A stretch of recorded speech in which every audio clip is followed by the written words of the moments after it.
right, chat. Can you guys hear me? Is the sound working okay?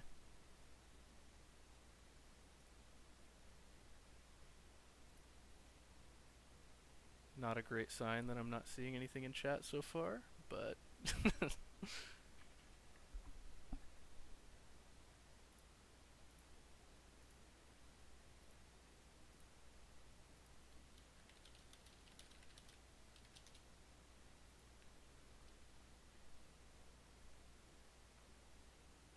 can anyone hear me?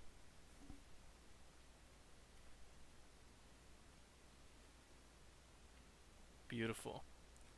Uh, anyone else want to talk and see if they can hear you guys all right? Check, check. 1, 2, 3. You guys hear that? Can you hear me? Awesome. Sounds good. Can everybody hear us? Beautiful. We're good. There we go. All right. I'm gonna go ahead and put the announcement in, and then we'll get started. Great job, CC. I did it. I clicked the button.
All right. I'm sure people are gonna keep trickling on in, but since this is kind of a longer show, I figure we should go ahead and get started. So, welcome everyone to the S32 ISFL and DSFL Awards Show.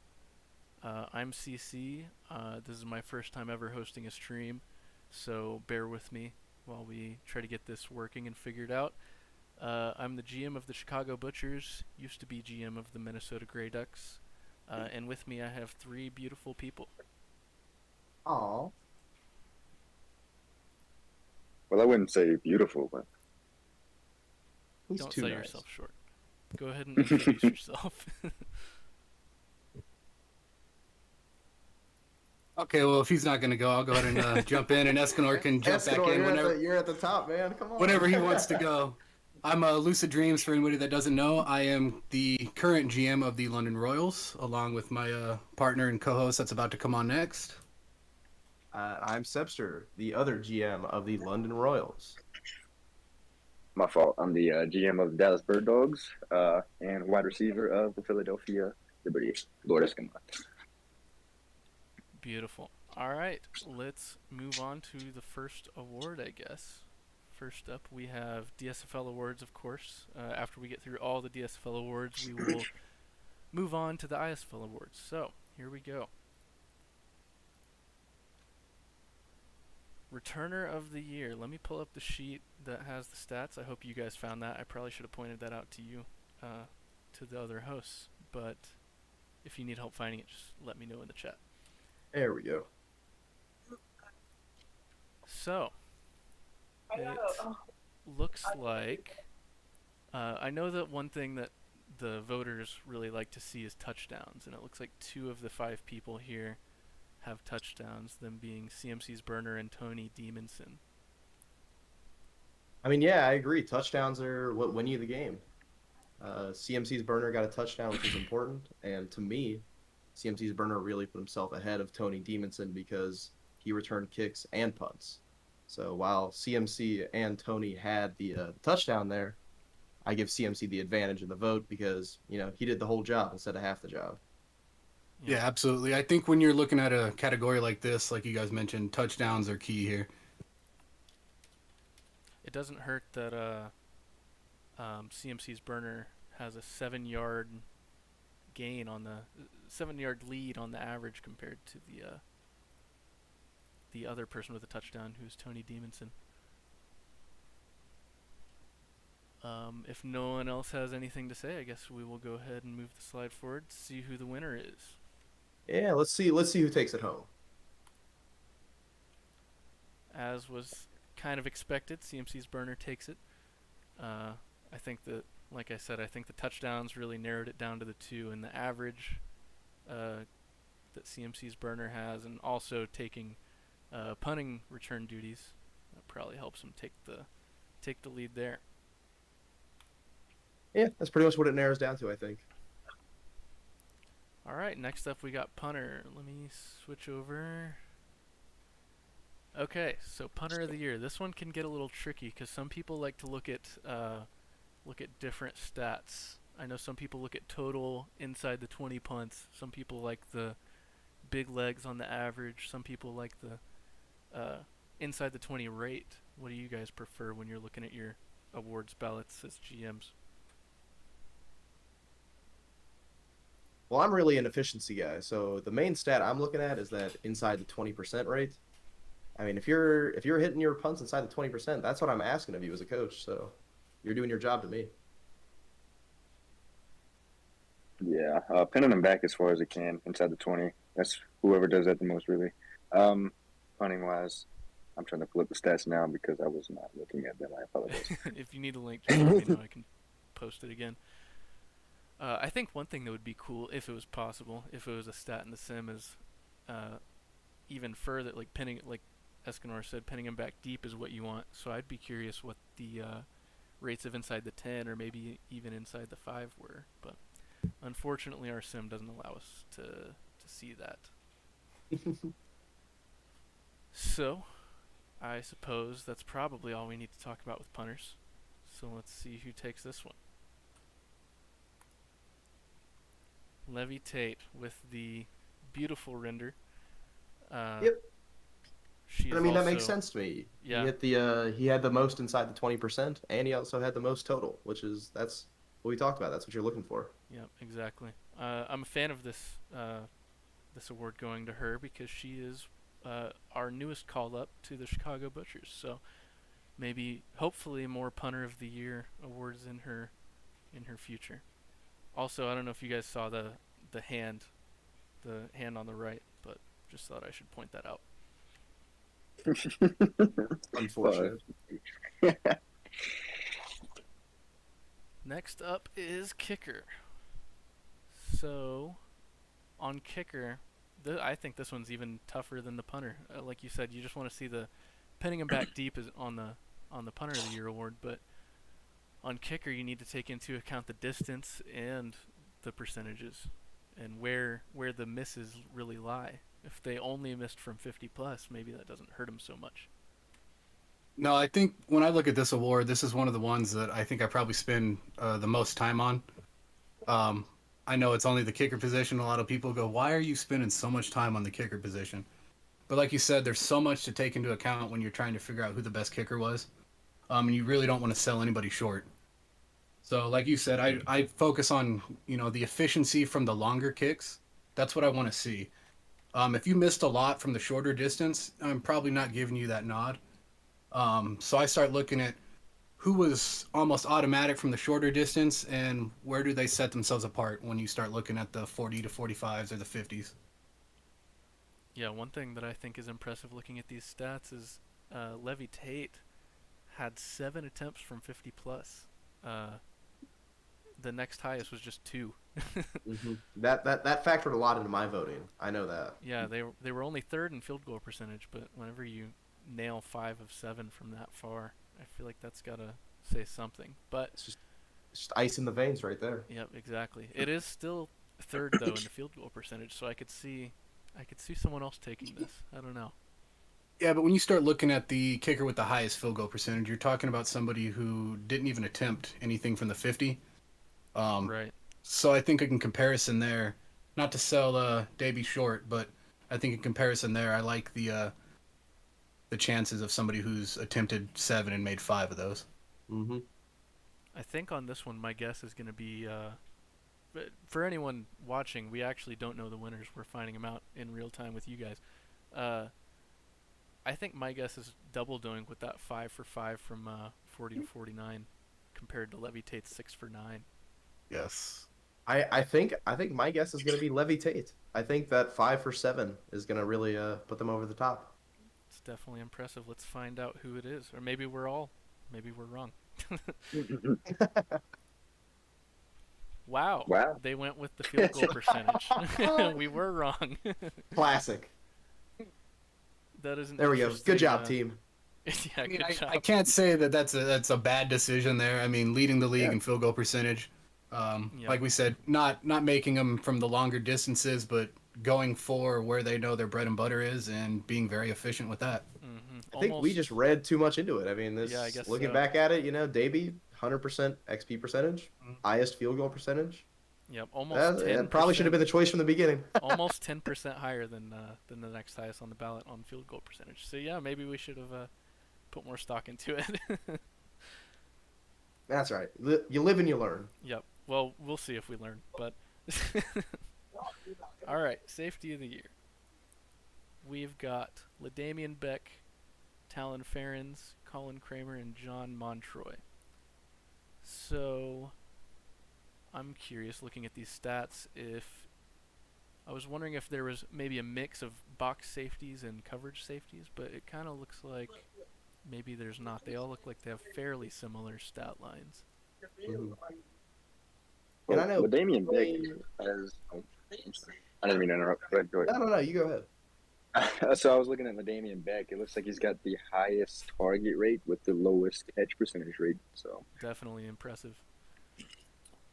I mean, I know personally when I'm looking at a defensive back, the reason I want a defensive back is to defend the pass. So I'm looking at interceptions and I'm looking at passes defended mainly. So You're when I'm not looking at this crop here, I'm looking right at Talon Ferens. He's tied for first in interceptions, and he's got the most out of the tied for first in passes defended. He's creating the most opportunities for my team at his position right there. They do have the highest catch percentage, though. So if you're looking at efficiency, if certain GMs are looking at efficiency, they could go completely against that line of thinking. I think that's okay because a catch doesn't generate points, but an interception or a pass defended, I mean, that's going to generate turnovers. That's going to generate downs for my team. Very good point. Lisa, do you have anything to add on this one?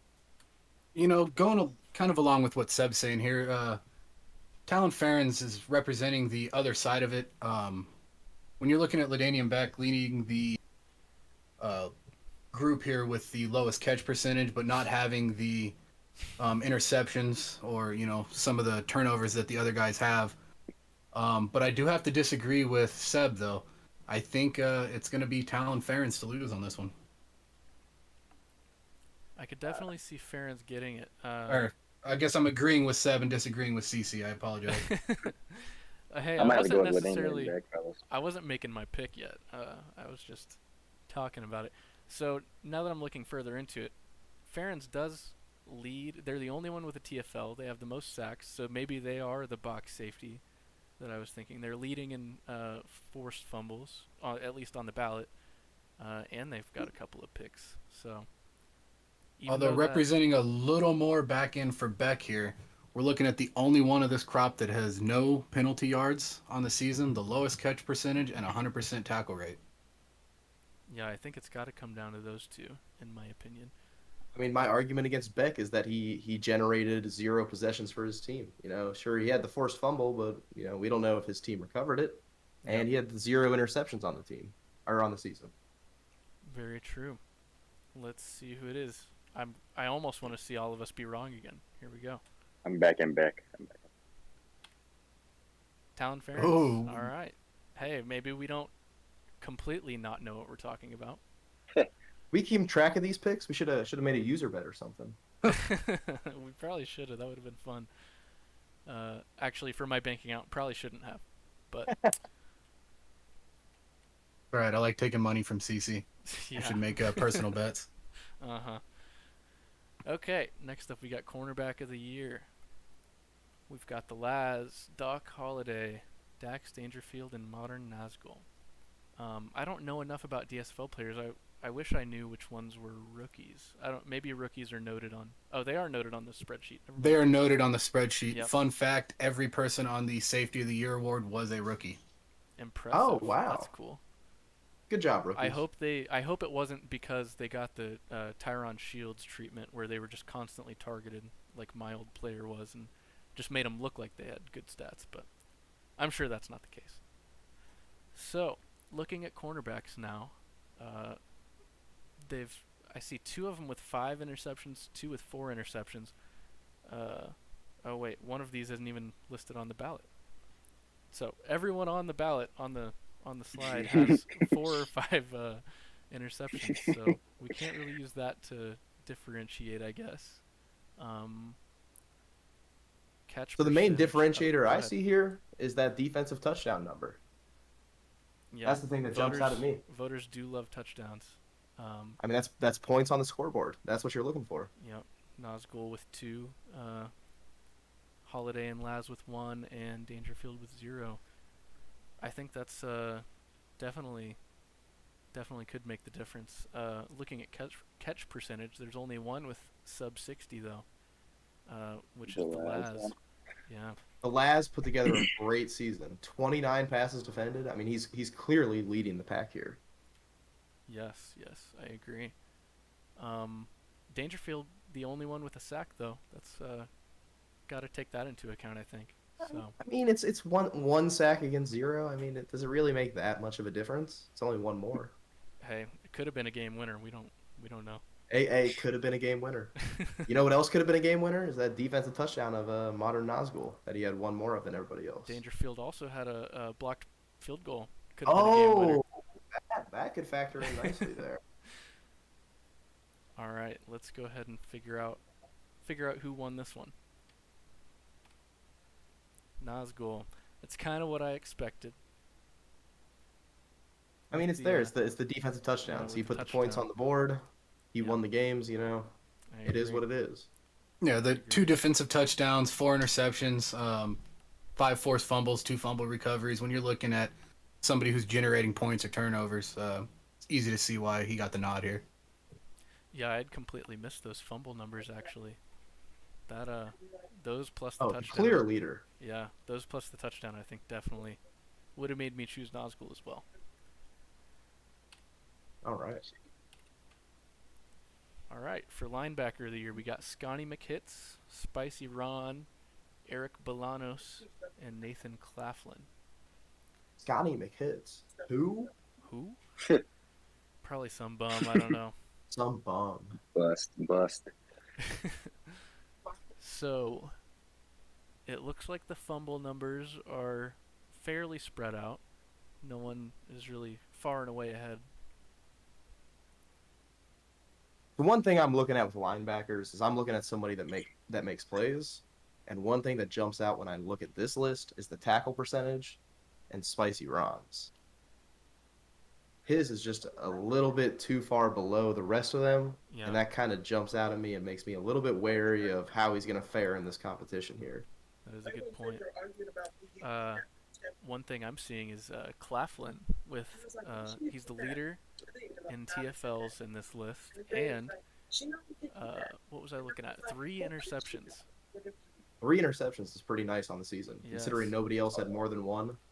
Right. I think that could be big here. I know that a lot of GMs, especially at the ISFL level, but a lot of GMs are looking immediately at those turnover numbers. So, speaking of turnovers, I'm looking at these fumble recovery numbers, and it's just, you know, I was expecting more from this linebacker group. It's kind of disappointing. These guys got to step up here. Very true, especially a captain McHitz. You'd think that a captain. You would think Scotty McHitz would have more than 0 fumble recoveries on the season. You would think, yeah. I will say this moving forward, maybe be careful about trusting the rookie notations on the stat sheet here. Yeah, McHitz is not a rookie, McKitts are is they? definitely not a rookie. Yeah, I Just didn't think because so. just because Scotty McKitts plays like a rookie doesn't mean that he is a rookie in the league here. Very true. All right, let's see who the winner is here. Nathan Claflin with those interceptions and the TFLs. I saw it coming.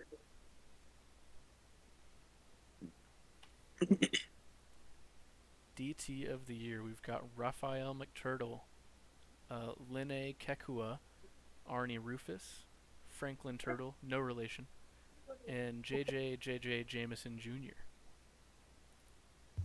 I've got to say I'm pulling for Franklin Turtle here as another one of my Chicago call-ups, but I will try to remain unbiased as we look at these stats.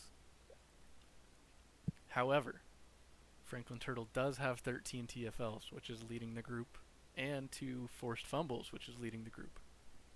And you know, when I think of a defensive tackle, that's what I think of as someone who makes plays in the backfield. So that tackle for loss number really jumped out for me for Franklin Turtle. Yeah, you know, when you're looking at it, the 13 TFLs, 5 sacks, 2 forced fumbles, that is the first statistic that jumps out at me. But the other thing I want to look at here is the tackle percentage. I don't want to see a lot of people busting through that line. So the tackle percentage there with Kakua being a little bit higher. I know he's a little bit lower down the list on some of the other statistics. But I do want to give him a shout for the close to 100% tackle percentage there. I would like to point out that Lenny Kakua is also right there with Franklin Turtle in the tackles number. Franklin only has a 5 tackle lead on him. Very true. We've also got the block punts. JJ and Linne Kekua both have 1 block punt, so I was not just sure about how to that'll say factor that. in for him. It's really interesting that there's 2 here. One thing that I'm disappointed in is no interceptions from anyone in this group. Ah, man. No big boy touchdowns. No, unfortunately not. All right. Let's find out who won. Franklin Turtle. Another Well Butcher deserved. Award. I'm here for it. Next up, we've got Defensive End of the Year. Abel Archer from Bondi Beach. Then George Fantobins, Leonardo McTurtle, Caleb Watt, all from the Luchas, and Doc Fireball from the London Royals.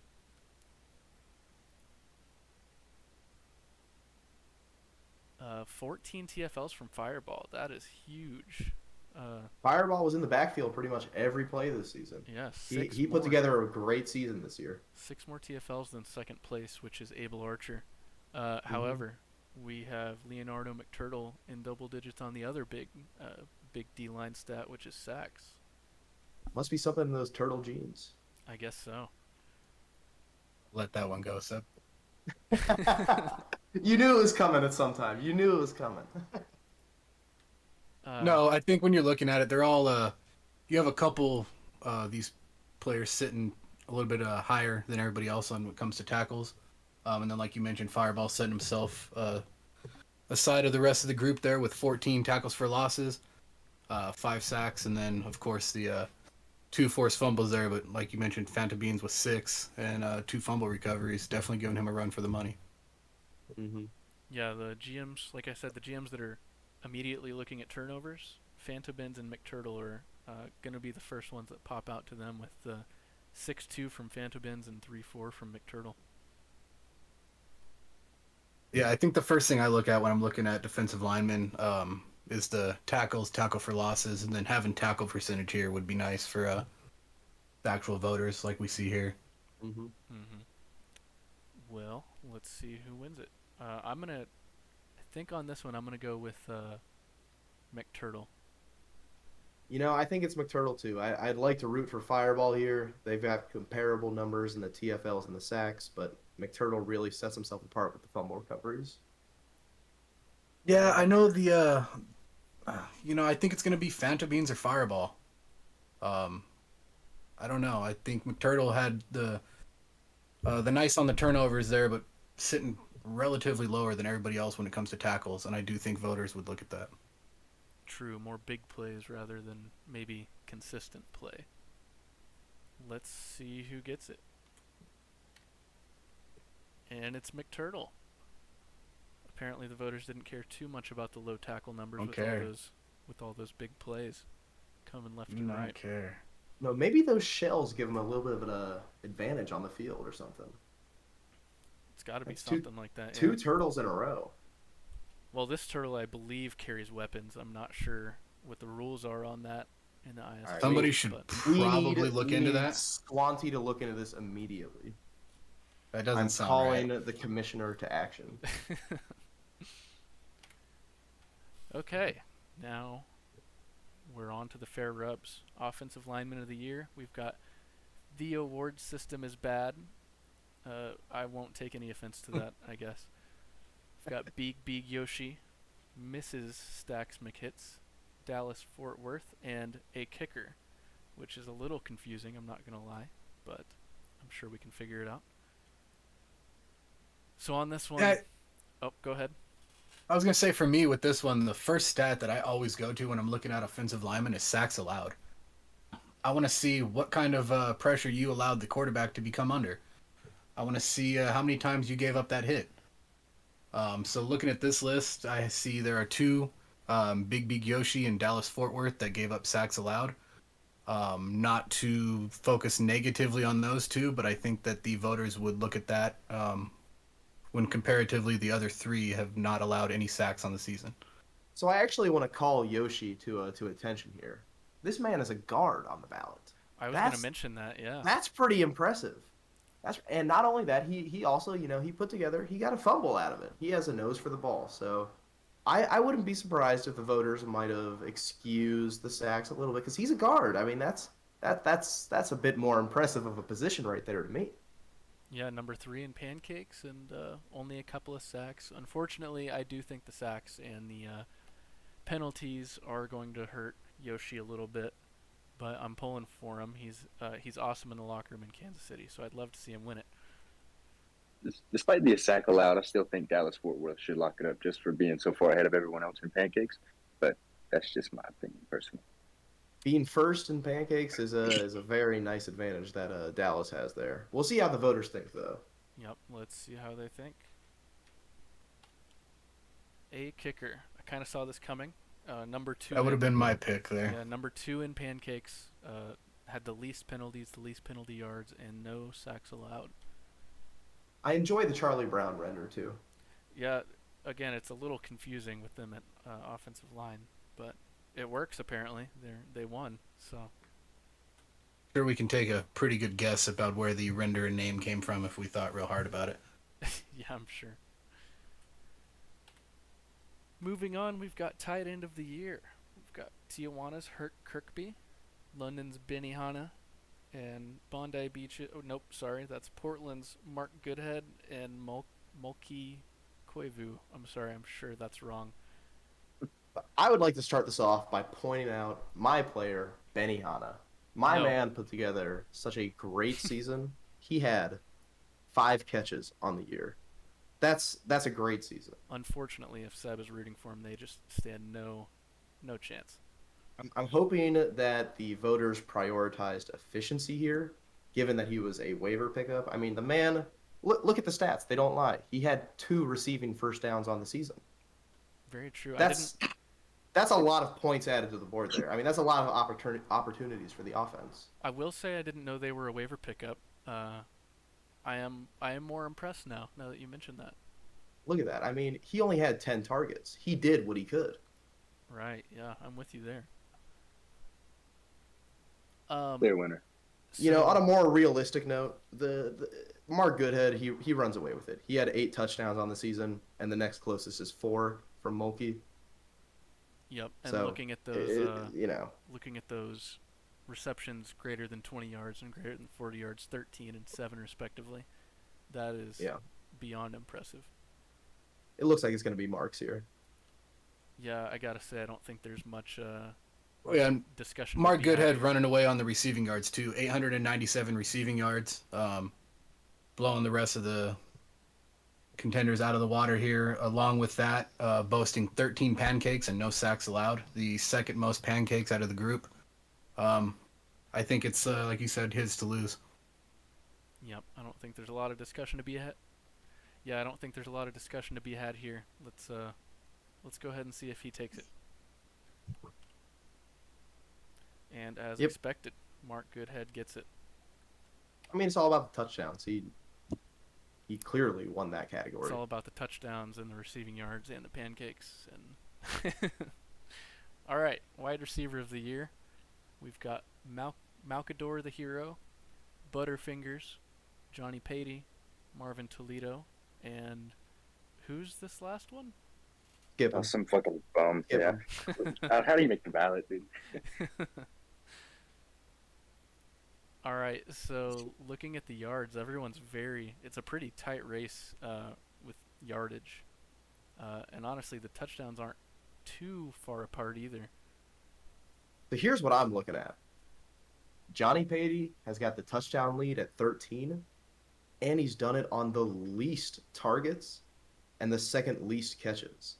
That is true. incredibly impressive to me.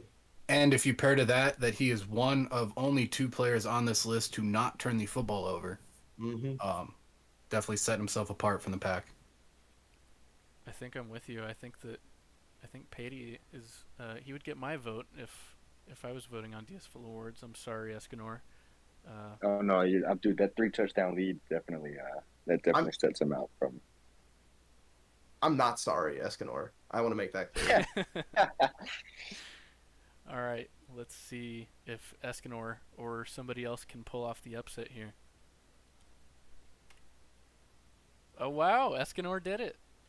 Oh shit! Congratulations. I'm sorry, Patey. I'm so sorry, Patey. You're kidding me. My goodness. I did what a not bum. see this coming. I can stop thinking about that offensive rookie snub last year when Zori beat me for it. Sorry, Escanor is the only other player on there to not give up a turnover. The leader in the receiving yards. So I guess the 3 touchdown difference was not enough to make up for the bump in yards. We're supposed to discredit him, Lucid, not credit him. Escanor also was the leader in catch percentage by almost 3%, about 2.5%. So I can't say that Escanor is completely undeserving of this award, even though we may have guessed wrong. No, if I would have been picking between the 2, I think I would have said it was between, like we said, Escanor or Patey. So not really surprised. Okay, running back of the year. We've got John Riggins from the Dallas Bird Dogs. We've got CMC's Burner, returner of the year, CMC's Burner from the Luchas. Lalu Muhammad Zori. I'm sorry, Kintakira, if I'm saying that wrong. I'm sure you'll punish me in the Chicago locker room later. And we've got Rocky Rhodes from London. Oh, yeah. This is what I was waiting for. My boy, Rocky Rhodes. This is his award to win right here. Look at the touchdowns. This is a running back award for Rocky Rhodes to win. Rushing touchdowns, he has 17 on the season, with the next closest being 15. And he's leading the 15 touchdown man by 200 yards. I mean, any way you look at it, it's got to be Rocky Rhodes. I can't say I agree more here, Seb. Probably the first time tonight you and I are going to get on the same page. I, for one, am shocked that you guys are agreeing that your player should win this award. No bias at all, by the way. Absolutely none. I will point out that that Lalu, again, I'm sorry if I'm saying it wrong. Who? Lalu Muhammad Zori is the leader in yards with a higher yards per carry than Rocky, and on top of they are tied for 4th in the touchdowns on the list, but if you scroll over a little bit, you'll see that they did contribute quite a bit in the passing game with 4 receiving touchdowns. I got a question for you. What's that? Who had the most total touchdowns? That would be Rocky Rhodes, yes. And what wins football games? Yards or touchdowns? I gotta say it's touchdowns. Then I gotta say this award belongs to Rocky Rhodes. You know what? As a Kansas City Chiefs fan, I did once watch the Steelers win 18-0 or something purely from field goals. So I can't say that touchdowns are everything. The Steelers winning. That is a banned subject. I agree. We should not be talking about the Steelers winning. All right, Escanor, do you want to argue at all for your your player Riggins here? Well, as much as I love Big Rig, man, he's second in touchdowns and also third in rushing yards. So I can't really make too big of a case without looking like a homer. So I'll probably go with Rocky Roads as well. Escanor does not like his players confirmed. You've heard it here. Confirmed. And it's Rocky Roads. That's what we like to see right there. That- The I don't voters know. realized what the right choice was, and they made the right decision. I don't know if it's what we like to see with that render. It is absolutely what we like to see. The eyes are That freaking render- me out a little bit. That In case you didn't know, that's Platt, the user. That's his dog. That render Oh, is a good well- boy. It deserves a treat. I'm sorry. The eyes. I lied when I said the eyes were freaking me out a little bit. It's very cute. All right, moving on to quarterback. We've got. Now I see why they call you a tyrant. You insulted the man's dog. Hey, my dog picture is better. I just gotta say it. So, we've got Portland's Wendell Sailor, Norfolk's Malcolm Savage, Tijuana's Live, Laugh, Love, Kansas City's Carter Knight, and Dallas's Christian Marciano. A lot of big names on this list. Well, you can count out Christian because that's Pat, so we don't have to worry Hey, about hey, it. hey! Pat is the life of the party. Let's calm down on Pat. Pat is the life of the party, but his player is not. I think he would agree that his players are never worthy of awards. So, I think- in my eyes, for a quarterback, the most important stat I'm looking at on the sheet is the touchdowns per interception, as long as they meet like a decent volume ratio. And the number that jumps out to me is Carter Knight. Sure, Live, Laugh, Love is a little bit better than him at the touchdowns to interceptions, and so is Wendell Sailor. But Carter Knight was out there longer and doing it more. And I'll take a little bit more volume with a little bit less of the better grade. Carter Knight also has 3 fumbles lost. That's okay. This looks. Quarterback is always a hard one to decide on because there's just so many stats that you need to look at and take into account. So it's kind of tough for me to look at all these numbers and make a choice right off the bat. But I gotta say, I think Live, Laugh, Love might be my pick here. I'm gonna agree with that. Pretty excited to see who wins this one. Looking at these guys, everybody's pretty close, but it is definitely hard to overlook the passing yardage leader with Malcolm Savage. I know he's got the 16 pass interceptions, but hear me out for a second. He is also the leader with rushing yards. He has 276 rushing yards and 4 rushing touchdowns to add to being the leader in pass yards. Will that make up for the interceptions? I don't know, but it is definitely something that I think the voters would take a look at. To touch on your earlier point, or maybe it was Escanor who said it, he also has those 3 fumbles lost, though, which might set him back in the voters' eyes. I believe he said that was Carter Knight. I'm not looking at those stats right now. Yes, that's Carter Knight that lost. Oh, but Yes, Malcolm and Savage also, did and as well. also Malcolm. Yes, Malcolm Savage did as well. Okay. All right, we could probably debate this award all day, so let's go ahead and see who the winner is. Live, Laugh, Love. I think that was my guess, wasn't it? It was. Yeah, Hey, I'm right every once in a while. broken clock is right twice a day. I just want you to know the chat is now saying it's confirmed CC hates dogs. Oh no, my profile Yikes. picture is my dog. That's a Michael's tough look right I've got there. a dog sleeping in a beanbag chair right behind me. They obviously don't care. CC hates dogs. It's Man. been confirmed. I messed up. That's rough. I'm Buddy. about to be blackballed from the league. Okay, let's skirt that for a minute, and I'll deal with that after the stream, I guess. Offensive Rookie of the Year. We've got Christian Marciano again, the Stig, Butterfingers again, Marvin Toledo again, and Gus Bus, a fullback, I would like to add. Gus Bus is a fullback, probably the only fullback on the list. I am searching for the tab. There it is. Okay, this one's formatted a little differently. Kind of hard to read. Yeah, I think that's what is contributing to the silence amongst everybody here, trying So to what- digest the way that they've got the statistics Yeah. listed for us here. Yep. One thing I notice is that there are 3 players on this list who are up for other awards already, and 2 players who are not. Very true. So that's kind of kind of like a tier breaker there for me already, sort of. I think I agree with that. That's typically how I feel whenever I'm voting on awards. If I've noticed people are on other ballots, they're usually on my short list. I don't rule the others out completely, but Right, right. yeah. So I I do. think Go ahead. that Butterfingers had a better year as a receiver than Marvin Toledo across the board. So I think I'd either pick Butterfingers or Christian Marciano for my stance. Like just because Butterfingers should definitely get it over Marvin Toledo if it came to either one of them. And then Christian Marciano being Christian Marciano. Like, come on, Yeah, I was about to I point mean, it's out Pat. You can't vote for Pat. guys. Butterfingers did have a great year. 10 touchdowns, 1250 yards, like you said, both higher than Toledo and less drop passes. On more receptions, more targets. I think that they are probably going to be my pick here, my guess. Let's find out who it is. Let's see what we got going on here. Yep, let's see it. Butterfingers it is. Well deserved. It is well deserved. I agree with that. I wouldn't have been. I think that everyone put up a pretty good season, but that was definitely my guess.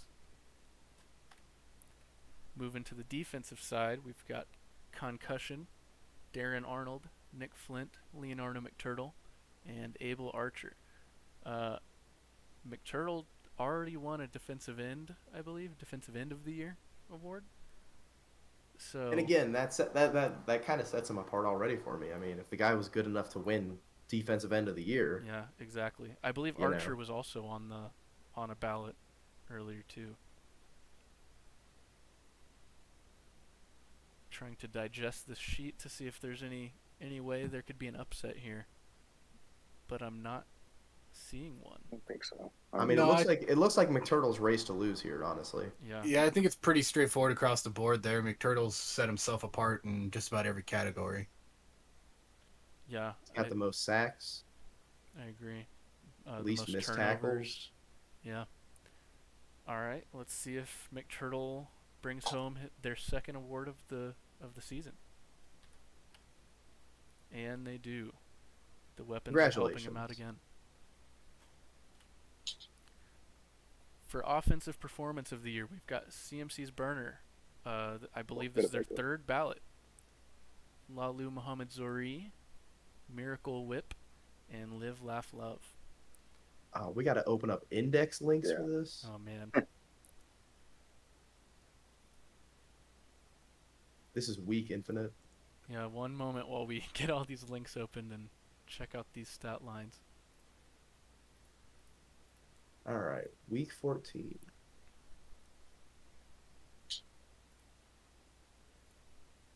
So, Zori's stat line for week 14 was 35 attempts, 135 rushing yards, which is almost 4 yards per carry, and 1 touchdown. And adding on to that, they also had 4 receptions for 55 yards and 3 touchdowns through the air. So 4 total touchdowns and nearly 200 yards total. It looks like CMC's burner had 136 yards on 18 carries, which is 7.6 yards per carry, Woo! with 3 touchdowns. And they added 2 catches for 24 yards and 1 more touchdown in the receiving. So that matches Lalu's 4 touchdowns, right? Yeah, I gotta say, I think that CMC, I'd rate them a little bit higher than Zori because of that almost 8.0 yards per carry. That's pretty absurd right there. Yeah, so next I'm looking at Live, Laugh, Love, who in week 10 had a 66.7% completion rate for 360 yards and 4 touchdowns. We can skip this one. We can skip this one. This one doesn't count. he played. It doesn't matter what team he played against here. Yeah. It definitely wasn't London, so you can skip this one. Oh, did I click on the wrong link? It looks like it has London right here. There's no way. That couldn't have been London. I will say that in my eyes, a 4 touchdown game from a running back is usually much more impressive than a 4 touchdown game from a quarterback. So, again, I'd have to put CMC's burner at the top so far, but we've got one more to look at, which is Miracle Whip Week 1. And Miracle Whip had, wow, 224 yards on 21 attempts, 10.7 yards per carry, 2 touchdowns. That is something else. They don't have anything. They didn't add anything in the passing game, but I don't think they really needed to. With over 200 CC, yards per carry. that's a lot of yards, but yards don't add points. Yep. Yards don't win games, apparently. Yards don't win games. I think it's a toss-up between Burner and Miracle Whip. That 200-yard game, just seeing that, it immediately pops out to your eyes. I could see the voters liking a 200-plus yard game on such good efficiency. Almost 11 yards per carry that game. Impressive. I'll go with CMC just because of the touchdowns, even though I think those rushing yards are slightly more impressive. Yeah, I think it's also impressive that Tijuana has 3 players on this ballot. We don't have to talk about it. It's okay. Were there any others that were against London, maybe? No. I think we can move on to see who the winner was here. Unfortunately, there wasn't. Only the one. Okay, CMC's burner takes it home. Is that their second or third award of the night? I think it's the second. I think it's the second, too. Very impressive. Taking home 2 trophies tonight. Next, we've got Defensive Performance of the Year, George Fantobins, Eric Bolanos, Modern Nazgul, Doc Holliday, and Darren Arnold. Again, 3 luchadors on here. Now, give us one Let's moment open up while these we links. open all the links again. Wood Fantobins 5 tackles and 3 sacks in week 10. Let's see if I just put up the index. I couldn't open up all those links.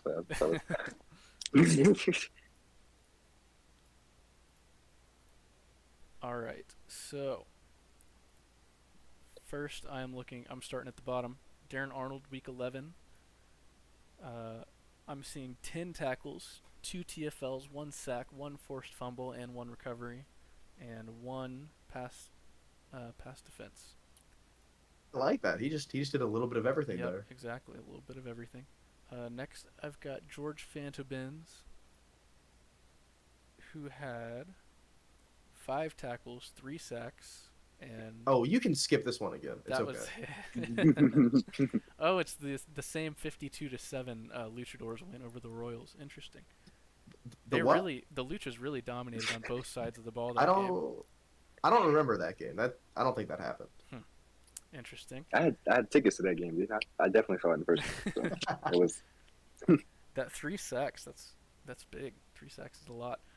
Next up, I'm looking at Nazgul, I believe. Nope, never mind. I'm looking at another luchador. I'm looking at trying to figure out who I'm looking at. Bolanos, I think, is who this one is.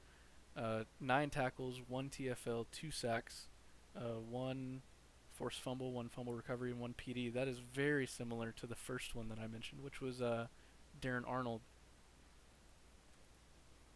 However, Arnold had 1 more tackle. I'm not sure which one you're reading there, but that's not the stat line for the week for Bolanos. Oh, am I looking at the wrong one? Nah, you're talking about the Bolanos Luchadors win over the Buccaneers, 52-13. Yes. Yeah, that's the Bolanos for week 13. Okay, yeah. That's correct. Okay, we're good then. Okay, what did I pull up then? Because that was the first one in my I list. think here. Lucid. I think you're on the one that Bolanos has 11 tackles, 0 tackles for loss. Yeah, that's what I was on, I guess. Yeah, so that's actually Doc Holliday's week, in which he had 9 tackles, 3 passes defended, 2 interceptions, and a touchdown. Ooh, I the touchdown. apologize. That- I mixed up that my touchdown. browsers here. Lucid, That touchdown is pretty impressive to me. Lucid, it is not your fault. This is a tough way to be looking Well, at no, these I stats. thought I had them all opened in order of coming down the list because I just clicked Gotcha. the links Yeah. in yeah, order as I went, so I was assuming they were in order as I loaded them, but I must have Yep. So the somehow list, swapped them. All the good. list in the sheet is different as a different order from the list on the stream, actually. All good. We've got it figured out. So yeah, I think that touchdown is big. 2 turnovers, 2 interceptions. It's huge. It's huge. Yeah. It's points on the scoreboard. Yep, I agree. And last on, not the last on the list, last one that I opened was Modern Nazgul, who in week 14 had 8 tackles, 3 forced fumbles, 1 fumble recovery, and 4 passes defensed. That is an interesting game for a cornerback with that many fumble numbers. I'm gonna be honest. I don't remember I can't remember all of these people, all of the stat lines, so I don't even know who to guess here. I think it's Nazgul because 1, he has the touchdown, and 2, he's not on the Tijuana Luchadors, and that Well- really sets him apart from the rest of the ballot I and think should that- get him the victory here. I think that you are also mixing them up, similar to me, because Nazgul did not have a touchdown. Oh, well, my this second point remains correct. Let's And just get still off. sets him apart from the rest. Let's So get let's out of figure this. out who wins this. Let's get out of these performance ones. Yeah, I'm going to stand out and say that we need to make sure that the stat list presented to the presenters next season has the actual stat lines on it, Yeah. not links to weekly performances. All right, here we go. The winner is Modern Nazgul, even without the phantom touchdown, still takes it home. All right, and now we have GMs of the year. A little awkward that the 2 of the GMs with us are not on the list, Because but we're bad GMs. It's okay. is there a reason Escanor isn't on here? No, this is my first season as a GM coming up. I just became GM like last week. So Oh, okay. Okay, so you took over towards the end of the season. yeah. Got it. Okay, that makes sense. I was just making sure there wasn't a snub on our hands. I don't know a lot about the DSFL, so I can't talk a lot about this. I know that Negs and G have done a really good job at turning Norfolk around and making them a force to be reckoned with for 2 seasons in a row now, 3 maybe. Yeah, so Negs has done a great job at that. I don't know what G's been doing on the side, but Negs actually led them to the Ultimity this year, and they won it. They won it for Negs, so that was really cool of them. Very impressive. Love me. And Some it was Negs. all for Negs, Don't actually. Don't tell Negs that I said that, but I do love me some Negs. They told me it was all for Negs, and they won it in spite of G 2019. Actually, I was pretty I do appalled wanna- they told me that, but it is what it is. I will also say I do want to give a shout out go to ahead. go ahead. I do want to give a shout out to Rev and Madden. They also turned the team around like in a big way. So it may not be the same way that Negs and Scotty did, but we went from winning a championship back to 4-10. So I do want to give them a shout out for that turnaround. Very cool. I will say Painted and Ice Bear, as I've been pretty big in Minnesota, even though I left the War Room.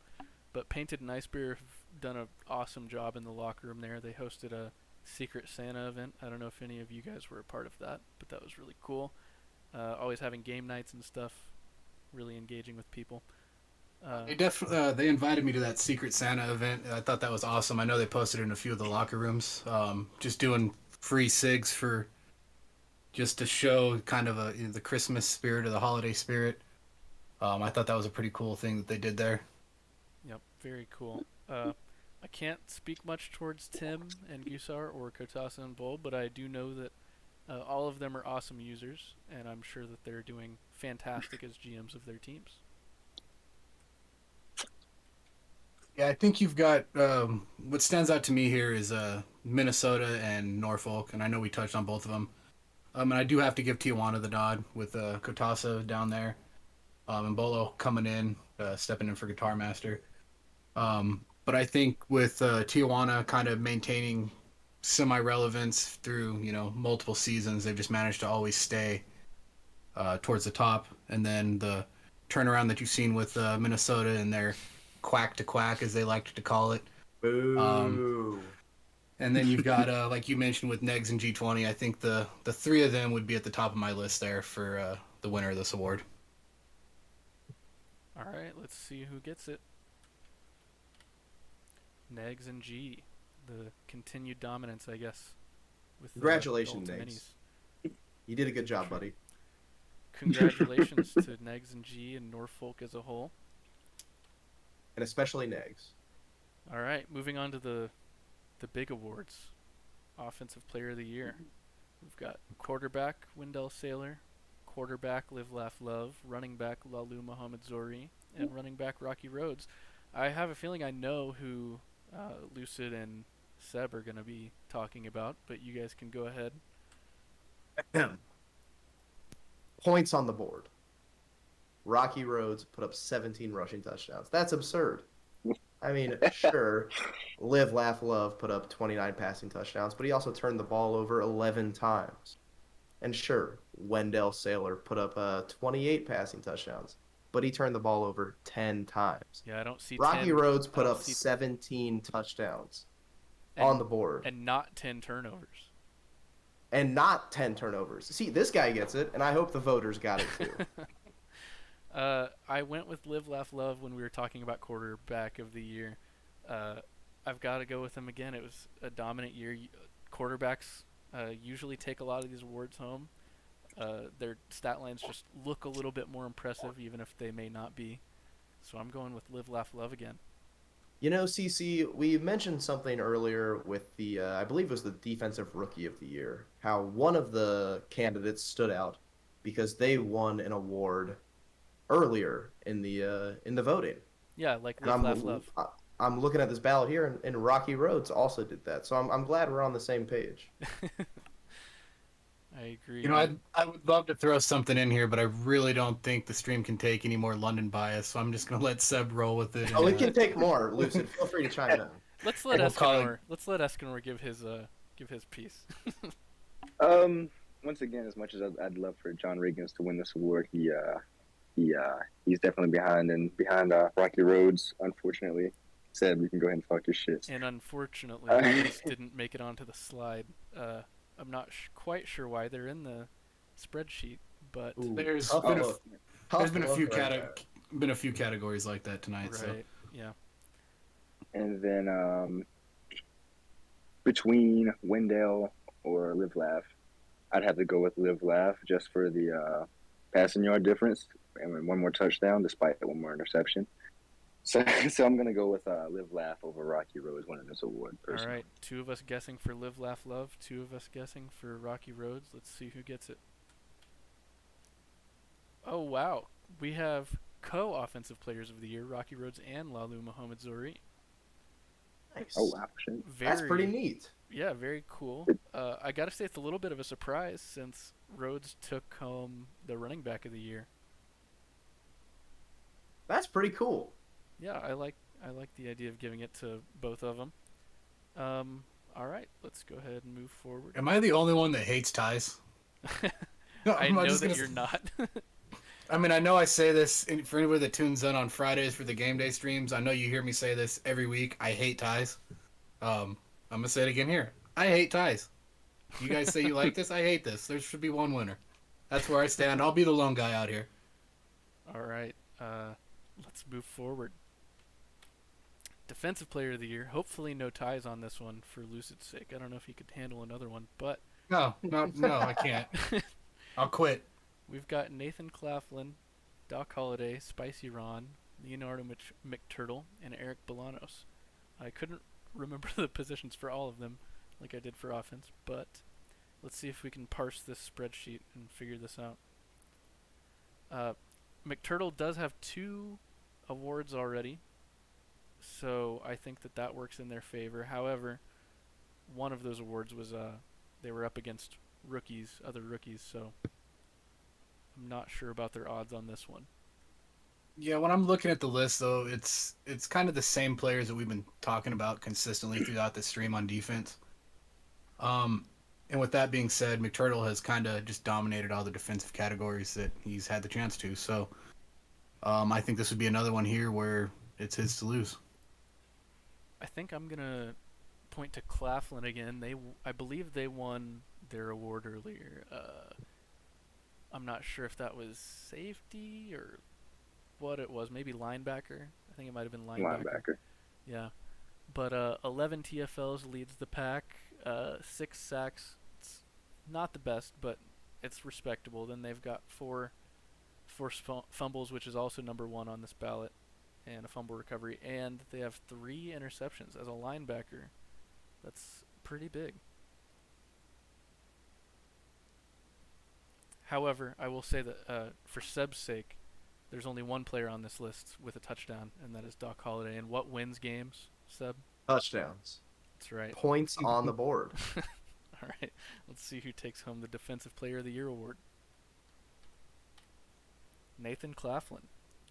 Linebackers do tend to dominate these awards just because they put up such big numbers in so many different stats. So I'm not too surprised about this. Yeah, when you're looking at the defensive categories, linebackers are the most consistent across the board through the entire stat sheet. Yep. Along with usually being towards the top of the league in tackles. I agree. Now we've got MDM. We've got Lane Frost from the Minnesota Grey Ducks. Talls from, I'm blanking. Someone help me. The London Royals. London Royals. Okay. This guy. And then Amadon from... I'm about to drop out of this call. The disrespect. Amadon from the Kansas City Coyotes. Who? Lane has been putting out a lot of good media. Been very active in locker rooms, so I can see why he's on the list. Do you guys want to make the case for Talls as their GM? Talls is always active in our locker room. I don't know if you've been in the London locker room recently, but we have started a Canes tradition, myself and Talls. Monday is Canes Day in London, and whenever we get Canes, we tag the rest of the Caniacs, and we all get together and we party about Canes. So I'm going to root for my boy Talls because we like chicken. Hey, I'm a big Raising Canes fan. I'm with you. Amadon, he is one of the more active new users from this last class. Took over as GM mid-season as a rookie. I think that's super impressive. Mm-hmm. He's been in the league leadership discussion, putting out ideas all the time. I'm gonna say I think this award is probably Amadon's to lose. I just think their reputation speaks for themselves. Honestly, of these 3 people that are up here, I know it's cliche, but they have both been awesome to the DSFL. All 3 of them. I know I said both, but all 3 of them. Lucid is going to die if we have a 3-way tie here. I hope there's a 3-way tie. It will not happen. No, this is a very, very sensitive subject as a former MDM loser. This is a sensitive one here, so I definitely don't want to see a tie for these guys' sakes. All right, let's see who takes it. Amadon, the Kansas City GM. Congratulations, Amadon.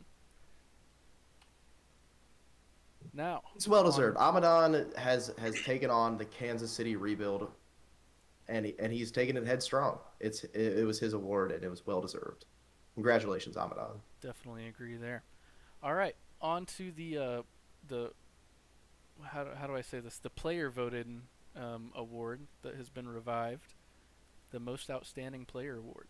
We've got some familiar names up here: Lalu Muhammad Zori, Live Laugh Love, Rocky Rhodes, and Malcolm Savage. I'm not sure who's going to take this after seeing Live Laugh Love get Quarterback of the Year, and then the tie between Zori and Rhodes and Offensive Player, and then Savage also has an awesome stat line. I'm not sure. It could be any of them. It could be some form of a tie as well. Yeah, I think this is another one where we've talked about most of these guys throughout the night and, really spoke on what they've contributed. So anybody's race. Yep. I'm going to go with Live, Laugh, Love. Let's see who gets I like this. Malcolm Savage. I could see Savage taking home their first hardware of the night after being on so many ballots. Let's see who gets it. Rocky Rhodes again. Oh, nice. For once, they didn't have the London bias, and they still got the win anyway. Sometimes it's just a deserved award. What can I say? I guess so. The humble brag. And Rocky Rhodes makes another appearance, this time on the MVP ballot, with Live, Laugh, Love, Lalu Muhammad Zori, Wendell Saylor, and John Riggins. A little surprising that Sailor is on here and Savage isn't. I feel like we've seen Savage on several other ballots. I'm gonna keep it short and sweet. Yes. Rocky Roads has Yep. 2.5 awards already. Yes. Nobody else has more than one. That's my case. I'm going Live, Laugh, Love. I think Live, laugh, love. I think that the voters were putting Rhodes and Zori up on offensive player so that they could put Live, Laugh, Love here. Let's see what we got. Yep, let's see. Live, Laugh, Love. Called it. Is that a Renfro render? I just noticed that. Nice. Oh, nice. Nice.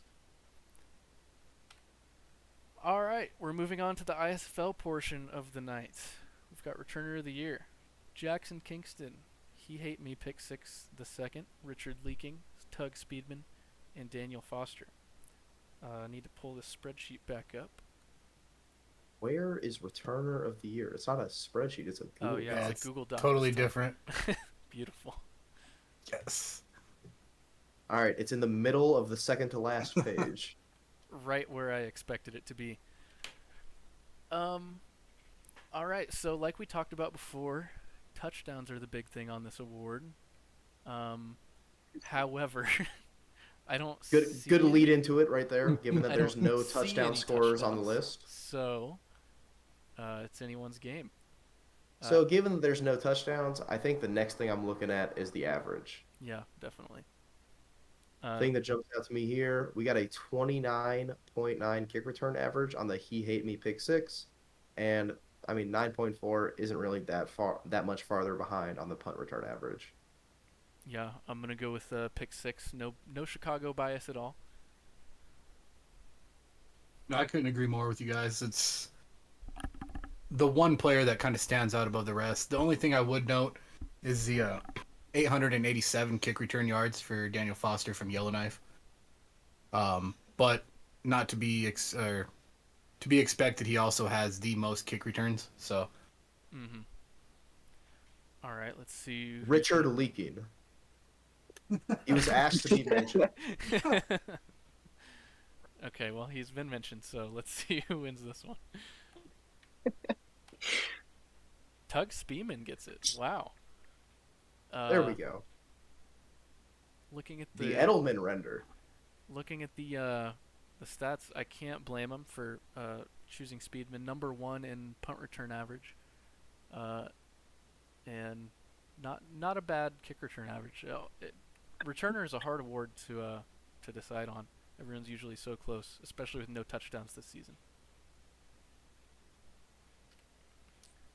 Next up, we've got Punter of the Year. We've got Dallas Dole. Right, that's two down on the Google Doc, by the way. Thank you. Okay, I see. What a good setup we have here. Dallas Dole, Taipan Pete, I believe that's a typo. Paul Monitor, Sam Sidekick, and Blago Cocote. I don't know how to say that one. I'll say that Sam Sidekick, Chicago bias again. Sam Sidekick has been a staple on this ballot for the last 8 seasons or so. Oh, they do not give us inside the 20 numbers. Yeah, do not they? percentages. It just we get the number of punts they had inside the 20, but Yeah, not not the the percentage. efficiency, though. So I got to do mental math here. Well, looking at it, you can see that the Oh, person with Blago. It's person Blago with the here. least punts. 45 inside the 20 with only 77 punts. Yep. He has the least amount of punts with the most inside the 20. My vote goes to Blago. I think Blago's going to run away with this one. And they do. Blago wins it, just as we suspected. Now we've got Kicker of the Year. Cade York, I Kick Balls, Blago Cocote, Jacob Small, and Dallas Dole again. Let's see. Looking at these deep kick numbers, I do see Things like impossible to read. I Kick Balls was 6 for 7 from 50 plus, and Cade York was 5 for 6 from 50 plus. Both very impressive. Those two are impressive. Jacob Small was 100%. He may have only been 2 for 2, but he was 100% from 50 Very plus. true. I think this one could go any number of ways. Let's I'll have the Philly bias and say I kick balls. All right, let's see who gets it. I kick balls. The Philly bias comes through. There we go. Next up, we've got safety. Let's find this one on our sheet.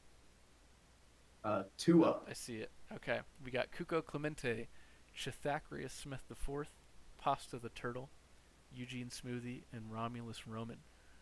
I would like to shout out Pasta here. I'm Are almost certain that he is a rookie. Yeah, that's what I was thinking. He is, I believe yes. they are. That's pretty impressive. He was also a position swap. I think I remember scouting him as an offensive lineman for the DSFL draft. Yeah, I think so. I think you're So right. congratulations, Pasta, whether you win this or not. That's impressive as a rookie. I'm pretty sure, similar to what I said about sidekick on punter, I believe this is probably Smoothie's 20th time being on the Safety of the Year ballot.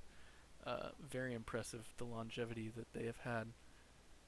And 7 interceptions, A lot of interceptions. but no touchdowns. Clemente's And you know who got has 2. a lot of touchdowns? Chithacrius has Smith 3. Ford. He has the most touchdowns. Uh, He's got a lot of sacks. He's got a lot of forced fumbles. I mean, he's put up a lot of stats, and he has the defensive touchdowns to back it up. I do believe I put Chithacrius number 1 on my ballot. So, let's see if I contributed to a win or a loss. I contributed to a win. Congratulations, Chithacrius Smith IV. Very impressive season. Cornerback of the year. We've got Annie Mae, Some Guy, Doy Fieri, Rich Triplett, and Swantavius Jones. Oh, sorry, that's Willie Miller. You know, there are 4 candidates that really deserve this award, and then there's Willie Miller. And I have no idea why he's up here. Well, he does have a touchdown, and touchdowns win games. I'm looking at Triplett. Triplett's always been impressive, and they were Has he, though? they were Has he, impressive. though? Not in the playoffs, but in the regular season. 6 interceptions, 35 PDs, and a touchdown. They've been dominant on the PD count for several seasons. Fieri does have the 2 touchdowns, but he's just lacking a little bit in the turnover numbers, so I could see it going to either of them, I think. And, you know, not letting Seb trash himself too much here. 101 tackles, 63% catch percentage, 5 interceptions, 35 passes defended, and 1 defensive touchdown. Second most passes defended of the list here, which is, I know, a stat that he likes to look at. So don't let him sell himself short on this stream. Well, one person I'd like to point out is Swantavius Jones with the 58.49% catch rate. By far the lowest. Nobody else was below 60, and he's down in the 58s. I do remember debating this award a lot with Crody when we were putting in our ballot. Everyone had an awesome season on this ballot. Well, I think your mistake was asking for Crody's opinion. Let's see who wins this award. Rich Triplett. Sad. Big numbers again, season after season.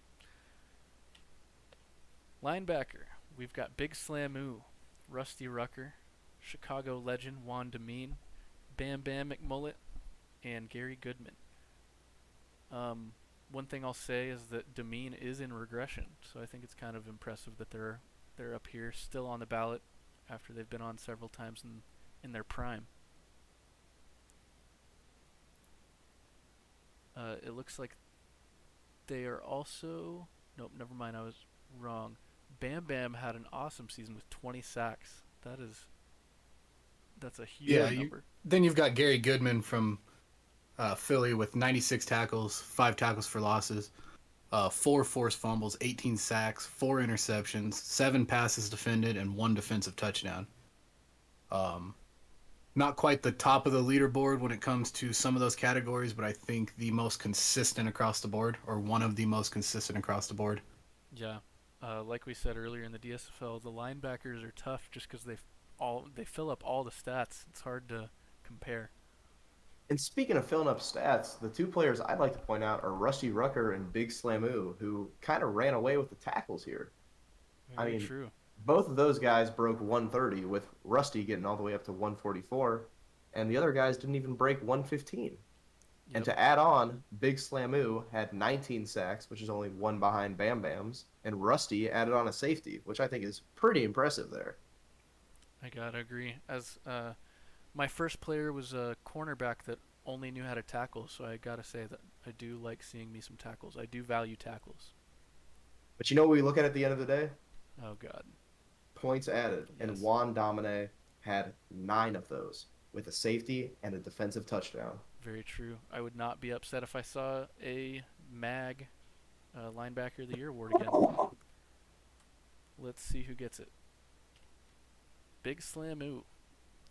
I definitely think they deserve it. I think a case could be made for any linebacker on the ballot, so I'm not surprised that any of them won. Congrats to Big Slamu. Congratulations. Defensive Tackle of the Year. Domino's Pizza Man, Patrick Money, Chuck Roth, Honky Tonk Haywood, and Otis Allen. Now, I'm seeing 10 sacks for Chuck Roth. Defensive tackles just don't typically get that many sacks. I think that's really cool. You know they don't, but Patrick on the stream, Perrick on the sheet, Money had 7 sacks, which might be a little bit less, but he had that safety, which is a very nice bonus in his favor. Very true. The points added. Always got to point it out. You know me so well, CC. Money was lacking a bit in the turnovers though.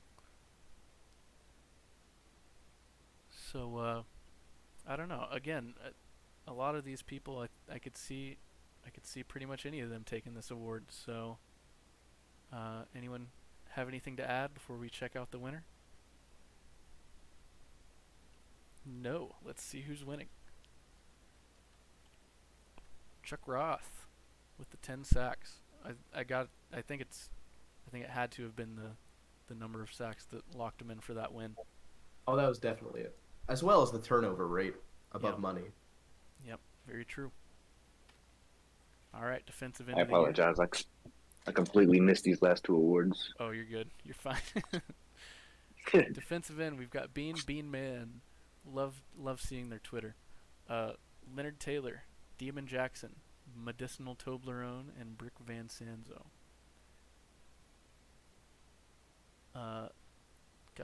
You got to Looks point like out Leonard Taylor's kind of like a walk away almost. Taylor had personally. an amazing season. Yeah, I know. I've heard of a couple of other ISFL defensive ends using Taylor as a example on how to build their player. So I was gonna say that's a lot of forced fumbles. Yeah. They're kind of tied with sacks there, but the forced fumbles, that's a lot. yeah, it looks reminiscent of a linebacker stat line. Yeah, I think it's Taylor's to lose. A lot of other good stat lines on here, but it just looks like they had too dominant of a season. Let's see if we are correct. And Taylor wins it with the LT render. Beautiful. That's a nice render. Yes. Offensive Lineman of the Year, Alexander Franklin, Ananda Adyan, Yaya Ding Dong, Stumpy Jones, and Mark Hamill. We talked earlier, you don't want to see the sacks allowed. It looks like only one of the people on the ballot let up sacks. So they did, but that's a lot of pancakes. Yeah, is they there ran is there a away. chance that that's a record? Because that's very far ahead of the rest of the I'm candidates not here. sure. I can't remember. There's a lot of people in chat. 139 pancakes. Is that the record? Anyone know? It doesn't appear so. That's unfortunate. I think even So- with the difference there, it's still Stumpy Jones for me with the 110 pancakes and no sacks allowed. I do know, 29 pancakes is a lot, but I just don't want to see the sacks allowed. Jones did lead the ballot in penalties, though. You got to take that into account. Hey, you got to throw a defensive tackle by his face mask sometimes to protect the quarterback. Very It true. happens. I'm okay with it. Don't let him touch Okay, the QB under any circumstances. Don't let him touch the quarterback. I don't Yeah. care what you got to do. We already talked about there's a turtle running around out there with a sword. We've already talked about this earlier. Sometimes you got to do what you got to do to protect the quarterback. Very true. I'm with you on that. Apparently, 141 is the ISFL pancake record from an anonymous submitter Oh. here. So close. Okay. So close. Thank you, anonymous source. All right, let's see if pancakes can beat out the sacks and see who the winner is here. Alexander Franklin, 107 cakes, 0 sacks, and tied for the least penalty yards on the ballot. Congratulations, to Hortle. Hortle. You really frogged it up this year. Next up, we've got tight end Adam Spencer, Borgo San Lorenzo, Mario Messi, and Buffalo Hunter. Boom. Yep, boom. I remember having a lot of trouble voting for this one. There's a lot of things you have to take into account. You got to take into account blocking when you're talking about tight ends as well, not just the receiving numbers. And it looks like Buffalo Hunter and Mario Messi both had 50-plus pancakes. Oh, wait. Yeah. Those two both had 50-plus pancakes along with their receiving stats. Borgo, I think, was far and away the best receiving tight end. So, CC, I know I've been beating the same drum all night here with the whole touchdowns Yep. better than everything. Yep. But I'm looking at these stats, and Borgo, he has the touchdown lead by 2, but Mario has almost doubled Borgo's pancakes, which is very impressive to me. Yep. As much as I'd like to sit up here and be the homer, I do have to agree with Seb that Mario Messi, when you're looking at the complete package, 758 yards, 6 touchdowns, only 2 behind Borgo, and the 58 cakes. I think for me, it's between Borgo and Mario Messi at this point. Yep, I think I agree with that. I think I got to give Messi the nod as well. You also got to point out that Borgo does have a fumble, and Messi did not turn the ball over. So. Well, I'll be the homer and say Borgo will win. I'll be that homer. Thank you. You're so brave, Escanor. All right, let's see who gets this one. It's Borgo. You guys should have been homers. Now you guys look like bad teammates. It happens. Hey. Borgo was one of the players I said it was between him and Mario Messi there. I thought the pancakes would favor a little bit more with them being fairly close in yards. I guess, the two of the top yardage receivers there. So, Yep. Not surprised to see Borgo get it. He had an amazing season for receiving yards. So, not a big surprise. Just trying to make up for saying that he wasn't a lock with all that. I see. Next we have wide receiver of the year: Cole Maxwell, Jake Finsick, Luke Quick, Tug Speedman, and Jackson Kingston. As someone that listened to Game Day a few times this season, I have a feeling I know where Lucid is leaning for this one. You mean we're going to talk about my ISFL player crush here, Tug Speedman? Absolutely, let's do it. Yep. Let's hear your pitch for Tug Speedman. I mean, you're talking about 117 receptions, 1,781 yards, which is one of the top 10 receiving seasons that we've ever had in the ISFL. Pair that with 13 touchdowns, it's easy to see why Tug Speedman is one of my absolute favorites on this ballot.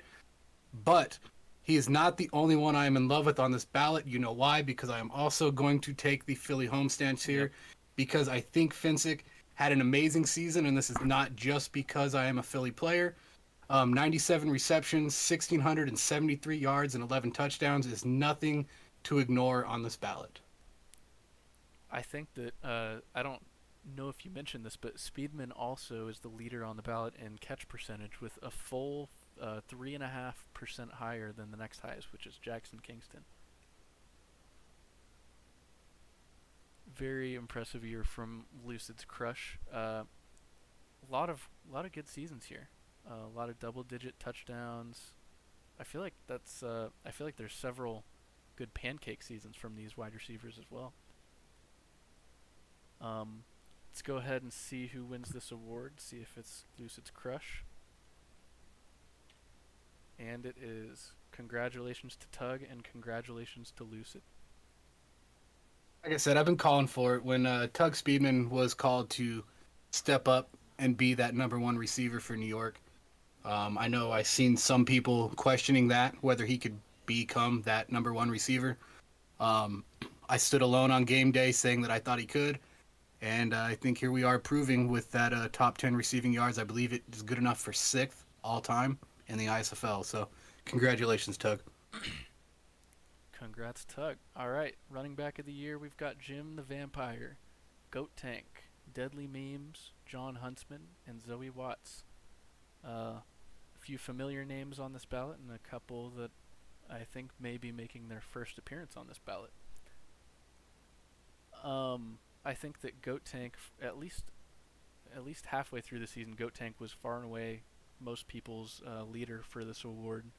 But I think that some other players may have narrowed the gap throughout the rest of the season.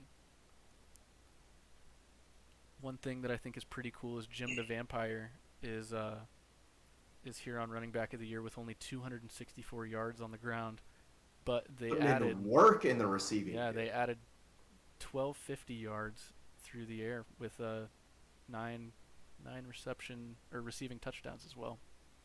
That's pretty cool to see right there. I'm a big fan of that. Another interesting thing to see here, at least something that's a little bit different, is the running back that's representing Arizona on the ballot this year. Yeah, a bit of a flip there. We're Kind used of a to seeing- changing of the guard as we see Deadly Memes take over. Well, it was a temporary changing of the guard, considering Memes retired after the season. As Nakamura said, once Nakamura left, Memes just didn't know what to do since they couldn't sit on the bench anymore. That sounds about right. So, I think Watts has an awesome-looking stat line, but I think those 4 fumbles might hurt their chances. I don't know. When you're looking at that, though, you're talking about the player with the most rushing yards, and then the second most. Well, we not including Jim the Vampire's ridiculous receiving yard season there, because he only did have 264 yards. I'm looking at the most well-rounded backs here. The only person with more receiving yards to go with that is John Huntsman. But I think Zoe Watts just had an incredible season on the ground, so it's going to be really hard to take that away. Yeah, that very well could be true. I have a feeling we're going to be seeing Huntsman on this ballot for many seasons to come, as I think this is maybe only their 2nd season in the ISFL. Huntsman was also a name that was called quite a few times in the previous DSFL award shows. So Yep, with Minnesota. Very happy to see him up in the ISFL and done terrorizing us. He will terrorize Philly as well, don't worry. I don't know, that defense is pretty stacked. All right, let's see who wins running back of the year. Zoe Watts. The fumbles didn't hurt very much, apparently. yeah, when you've got a player with almost 1,600 rushing yards, and then you pair that with another 500 receiving yards, totaling up 13 rushing touchdowns, 4 receiving touchdowns. It's like I said, it's really easy to see. Zoe Watts was the most consistent back across the board. Yep, I don't think this is a surprise to many people at all. Next up, we've got quarterback of the year. We've got the young phenom Dexter Zalerin. We've got Mattathias Caliban. Matthias Caliban, Sam Howitzer, Panda McKyle, and the legendary Ryan Neggs. You know, CC. Eggs. You know, CC. I heard Dexter had a real laser for an arm. Okay. Who invited So- Seb? So, Caliban, as always, has huge volume numbers, 5,500 yards through the air. It's not a surprise. He does it every season. Colorado is always running that air raid. A bit less efficiency this season than we've seen in the past. So I'm not sure if the volume is going to be able to carry them as far as it usually does. Neggs, as much as I'd like to see Neggs finally break through and maybe win an award, it's not looking super likely. Not with the season that Zalerin had. Zalerin looks like they're just going to run away with this one, in my opinion. Yeah, it's really hard to discount what Zalerin did. As much as I love Neggs, and this I think was the season for Neggs to probably take this award.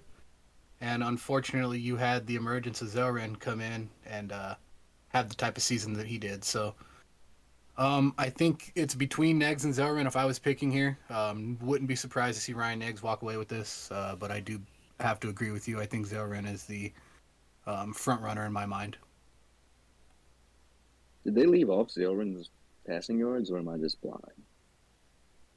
They did No, on the they dot. absolutely did leave off Zellerin's passing yards. Yep. It's a good thing I have those completely memorized. All right, let's see who's going to win this one. And as predicted, it's Zalerin. Sorry, Negs. Like Lucid said, this should have been your year, but you were passed up. Old man was passed up. I do want to give a shout out to Pandemic Kyle too, one of the other young quarterbacks making an appearance on this list. Yeah, huge turnaround from last season. I believe they had a pretty rough rookie season. I wouldn't even call it necessarily a turnaround, at least not for me. I thought Pandemic Kyle was one of the most impressive rookies too, and probably my pick for one of the brightest spots for San Jose last season. I may have been thinking of really invisible. So it's nice to see the continued emergence here of some of the new, younger potential stars of the ISFL. Yep, very cool to see. All right, offensive breakout.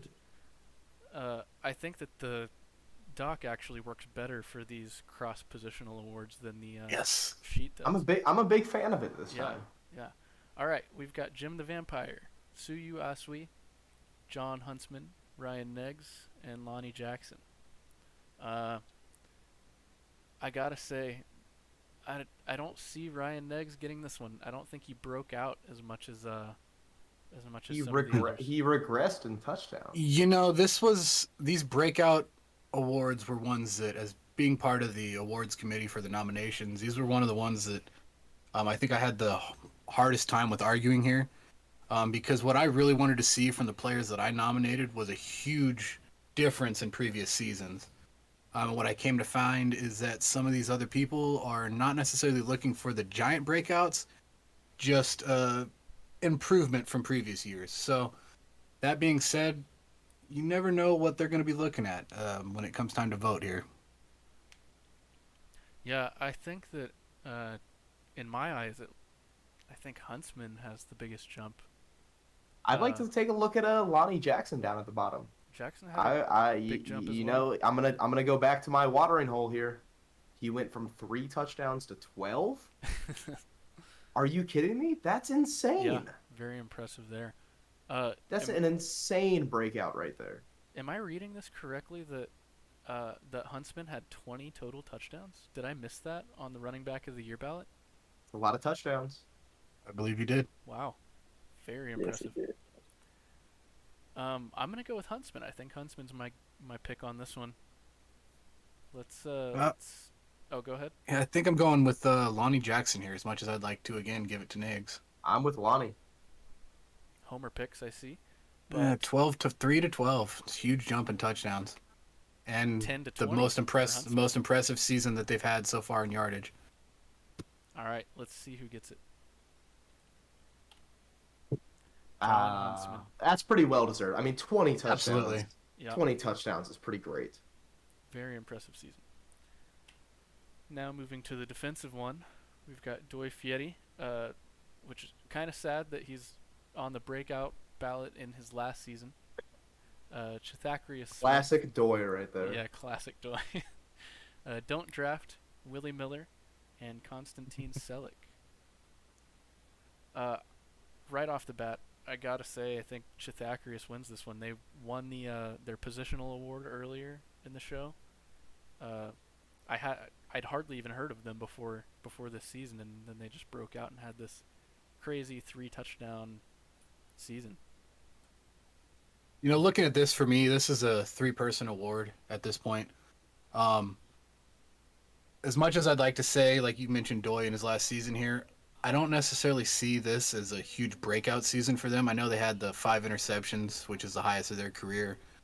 But they've consistently been, had a high tackle count, had a high pass deflection count, and consistently had forced fumbles and fumble recoveries across their career here. So not something that really surprised me with that performance. That being said, I think it's either Chithakrius Smith, Don't Draft, or Willie Miller.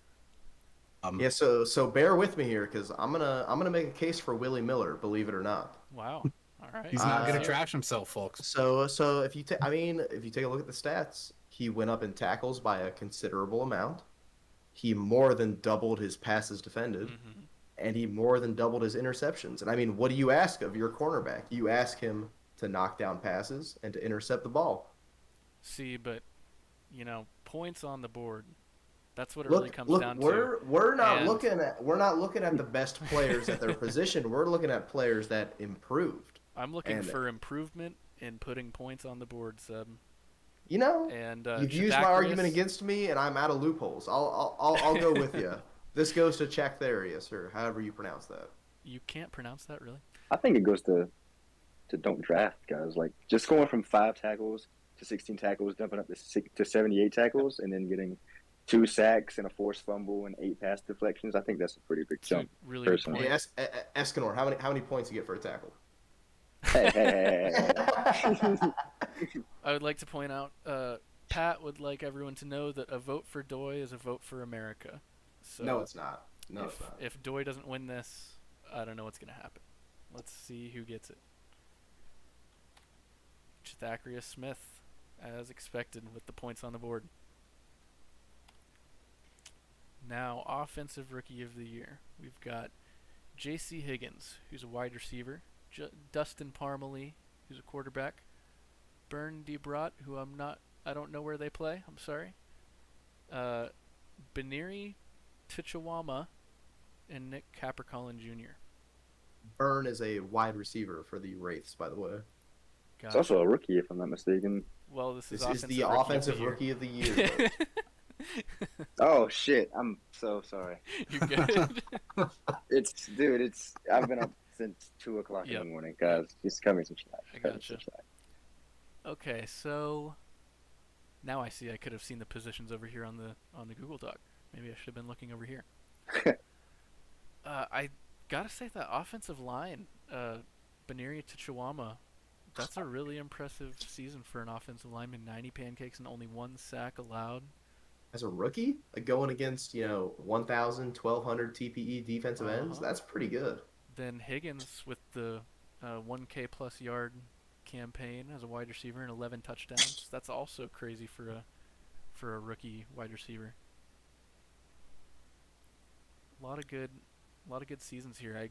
I think it's, in my opinion, it's between those two. So let's see who gets it. J.C. Higgins, kind of saw it coming. That's a great wide receiver. Speaking as someone who used to go up against him in practice, that's a man who deserves the award here. Yep, definitely deserving. All right. Let's look at the defensive side of the ball. We've got Cedric Wilkins II, Tessie Garcia-Parra, Sakeem Webb, LeCarpetron Duke Marriott, and Pasta the Turtle. Now, I think we mentioned this a few times on the DSFL side, but whenever you see someone up for a positional award, which I believe we saw with Pasta, I think they were the only one that was up for a positional award, that immediately makes me jump to them, that they might be the favorite here. I do want to take a moment here just to draw attention to the catch percentage that Cedric Wilkins allowed this season. 52.3 catch percent. Yeah, that's outstanding. Almost half of the time Wilkins is targeted, they don't catch the ball. Pair that with 6 sacks, 2 forced fumbles, and 9 more passes deflected. You're talking about a cornerback that is just draping themselves all over these wide receivers without getting a penalty. Yep. I wish Garcia-Parra could win it. Reno is deserving of every award on the table tonight, but I don't think that they had the stats to back it up this season compared to these other outstanding stat lines. Webb obviously had an awesome season. Again, linebacker, really just stuffing the stat sheet across the board. Lots of TFLs, fumble numbers, sacks, INT. I think that it comes down to Turtle and Wilkins, though. Let's see who gets this one. And it's Turtle. I've been saying it all night. It's something about the shell. I don't think it's the weapons. I think it's the shell. It's the shell. Well, they are on the defensive side of the ball, so. All right, offensive Can't get enough of performance that the year. render either. The It render is amazing. beautiful. I All remember that right. from the draft. Yeah. Do we get the stats or do we get a link? Where is this? Oh, we got the stats. It's at the very bottom. Oh, I see. That's it. the most excitement I think I've heard from Seb in a while. All right, so we've got Ryan Neggs week 4, Goat Tank week 3, Dexter Zailerin week 7, Sam Howitzer week 6, Cobra Kai week 5. All right, you can't see me, but my jaw is on the floor right now because Howitzer had 6 touchdowns in week 6 and 476 yards. Excuse me? Huge game. I mentioned in the DSFL that 4 touchdowns from a quarterback, that's a good game, but I wouldn't say performance of the year. 6 touchdowns, though, I think definitely could take it home. You could say he has a cannon for an arm. Okay, and Goat Tank has 5 touchdowns total, which I believe is the high. Yeah, Kai only had 4 touchdowns. So I think I would put Tank above Kai, but you do have to take the yards into account, which for some reason I thought Kai had a lot more receiving yards. Never mind, Tank also beats Kai in receiving yards. Yeah. Go ahead, Escanor. Yeah, I think Goat Tank should win this one, even with Howitzer's 6 touchdowns. Goat Tank having 312 rushing yards is absurd on its own, and then 4 rushing touchdowns and a receiving touchdown tagged onto it. I feel like Goat Tank should win. Yeah, the 300 plus yards, 5 touchdowns. That's unheard of. Chat has just informed us that Tank set a single game rushing yards record in week 3. If that does not describe the definition of an offensive performance of the year, I don't know what does. I'm going to change my vote. I think it's Goat Tank. I can't say I'm surprised that that's a record. Yeah, I definitely got to go with Goat Tank on this one. Yep, I think it's his to lose. Let's see if he wins it. And he does. There we go. They don't call him the GOAT for nothing. I also just want to point out here, Seb, the chat called for you to be fired the first time you made that cannon joke. I'm well aware. I wouldn't be surprised if it comes back around. So I'm gonna just put voice to that. Hoping to get a couple more in here tonight. Please don't. Oh God. Okay. Defensive performance of the year. We've got Bam Bam McMullet week 9, Xavier Walls week 1, Legazi Perfect week 11, Guy Fields in week 2, and Juan Demeen in week 14. It looks like Demeen's is kind of just across the board. You got that jack of all trades going again here. 10 tackles, 1 sack, 1 forced fumble, 1 fumble recovery, 1 PD, 1 INT, 1 touchdown. Then Fields with 8 tackles, 1 sack, 1 fumble forced, 2 recovered, 4 PDs, 2 INTs. Very impressive for a linebacker, along with 1 touchdown. Points on the board. Then we've got your guys' teammate, Xavier Walls, Titan, with 9 tackles, 1 TFL, 4 sacks in 1 game. 2 forced fumbles, 1 fumble recovered. Bam Bam, 8 tackles, 3 sacks, 2 forced fumbles, 1 PD, 1 INT. And Perfect, 8 tackles, 2 sacks, 2 forced fumbles, 1 recovered, 1 PD. I think I've got to give it to Fields here.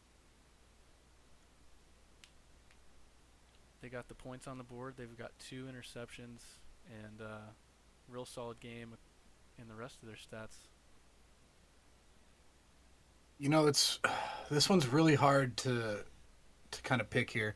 When I'm looking at it, for me, the 2 best just all-around kind of defensive performances lead me to Bam Bam McMullet and Xavier Walls. But then when you start looking at the turnovers, touchdowns, things like that, it's hard to ignore Guy Fields and Juan Demeen's 1 touchdown apiece there. Yep, and Fields again, 4 takeaways that game. Let's go ahead and look and see who wins this one. Guy Fields, the 4 takeaways did it. My cat wants out. I'll be right back. I'm just going to open the door.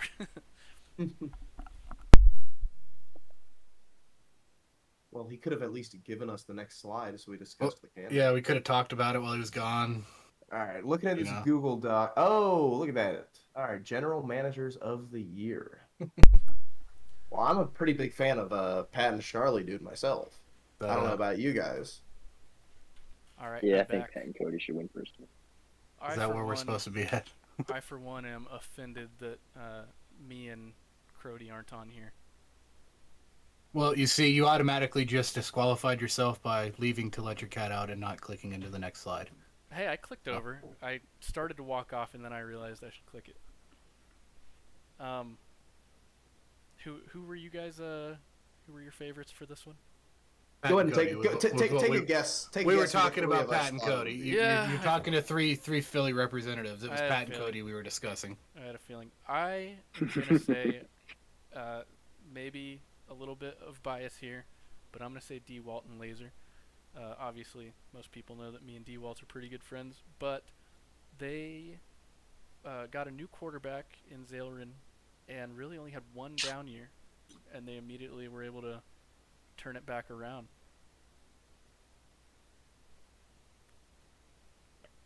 Um, Let's see who it is. I would also like to point out that New York, with the championship win, definitely would also be deserving of this. So I yeah, would agree that Zahn is a pretty good GM. yeah, Zane is really good. Uh, oh, let's see who wins it. Pat and Schnarly. Can't disagree with that. Pat You're and talking Cody, about all I've heard since being drafted by Philly was when are we going to see, the fruit of this rebuild? When is this Philly rebuild going to actually take shape? Everybody questioning the plans, kind of questioning what was going on over there. I think you're starting to see the vision that Pat and Cody had for what they've been trying to build. So Yep, definitely a very well-deserved win here for Pat and Cody. very cool to see it all starting to come together. All right, offensive player of the year. We've got Deadly Memes, Zoe Watts, Tug Speedman, Dexter Zalerin, and Mattathias Caliban. Lucid, are you Oh, gonna we are at the very top of the sheet now. Lucid, are you gonna fight for Speedman on this one again, or is the cross position award too much for him to overcome? I would love to fight for him here, and I definitely think that Tug Speedman deserves mention.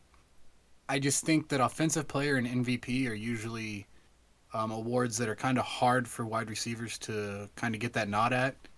Um, that being said, I think this one is probably Zoe Watts' award to lose here. Um, but I would like to see Speedman walk away with the offensive player of the year.